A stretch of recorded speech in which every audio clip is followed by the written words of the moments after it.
এই দীপ্ত প্রতিপাদ্যকে হৃদয় ধারণ করে আজ আমি এসেছি যুক্তির মধ্যে সত্য ও তর্কের দীপ্ত আলোচনাতে। হ্যাচার বিতর্ক একাডেমি কর্তৃক আয়োজিত দ্বিতীয় আন্তঃস্কুল ও কলেজ বিতর্ক প্রতিযোগিতা 2025-এর কোয়ার্টার ফাইনাল পর্বে উপস্থিত সম্মানিত সভাপতি, মাননীয় বিচারক মন্ডলী, মাননীয় মডারেটর, বিজ্ঞ বিচারক মন্ডলী, বিজ্ঞ প্রতিপক্ষ ও যারা শুনছেন ও দেখছেন সকলকে জানাই আমার দলের পক্ষ থেকে আন্তরিক শুভেচ্ছা অভিনন্দন। চলছে বিতর্ক চলমান বিতর্কের বিষয় নির্ধারণ করা হয়েছে বর্তমান বাংলাদেশের ব্যক্তির চেয়ে সিস্টেম পরিবর্তন অধিক গুরুত্বপূর্ণ। অত্যন্ত যুক্তিসঙ্গত কারণে আমি এবং আমার দল বিষয়টির বিপক্ষে অবস্থান করছি। মাননীয় মডারেটর, আমি আমার দলের প্রথম বক্তা হিসাবে বিষয়টিকে সংজ্ঞায়ন করে যাব।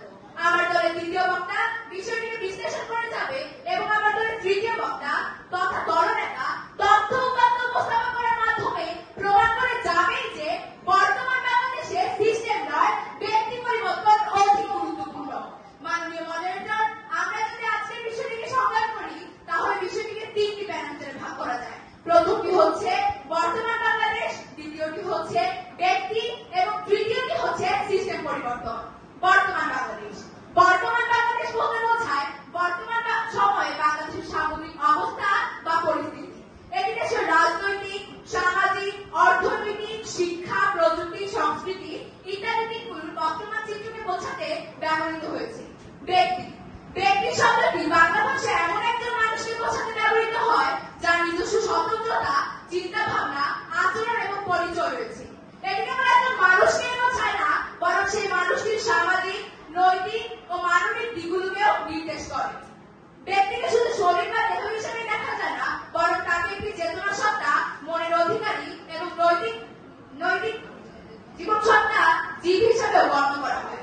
সিস্টেম পরিবর্তন বলতে বোঝায় কোন রাষ্ট্র, সমাজ বা প্রতিষ্ঠানের ভেতরে প্রচলিত নিয়মনীতি, কাঠামো বা শাসন ব্যবস্থার মৌলিক ও ব্যাপক পরিবর্তন। এটি শুধু আইনকানুন বদলের কথা নয়, বরং চিন্তা ভাবনা, নীতি এবং রীতিনীতির গোড়া ধরে নাড়া দেওয়ার কথা।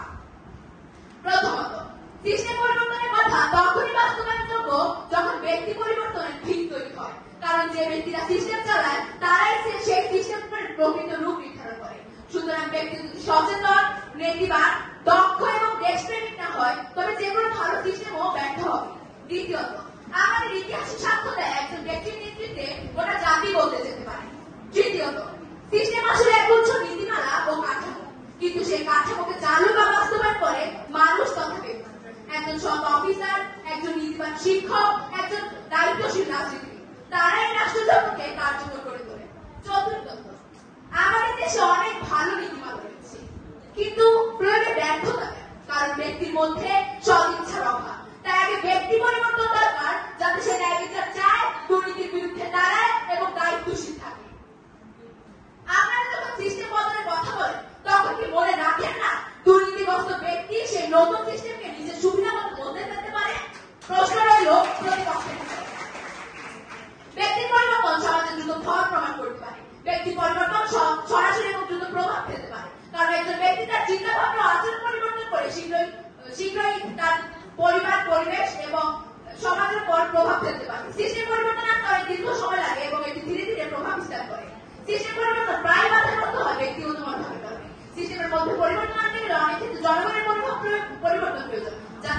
যদি জনগণ বা দায়িত্বপ্রাপ্ত ব্যক্তি সিস্টেমের পরিবর্তন আগ্রহী না হয় তবে সিস্টেমের পরিবর্তন কঠিন হয়ে দাঁড়ায়। তবে ব্যক্তি যদি নিজে পরিবর্তন আনে তবে সমাজের পরবর্তী সেক্টরগুলোতে প্রভাব ফেলতে পারে। সামাজিক মূল্যবোধ পরিবর্তন থেকে সিস্টেম পরিবর্তন সহজ হয়ে দাঁড়ায়।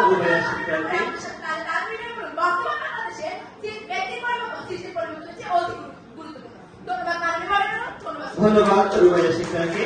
আমি এখানে আহ্বান জানাবো পক্ষদলের দ্বিতীয় বক্তা মোহাম্মদ আলবি হাসানকে তার 4 মিনিটের যুক্তিতর্ক উপস্থাপনের জন্য।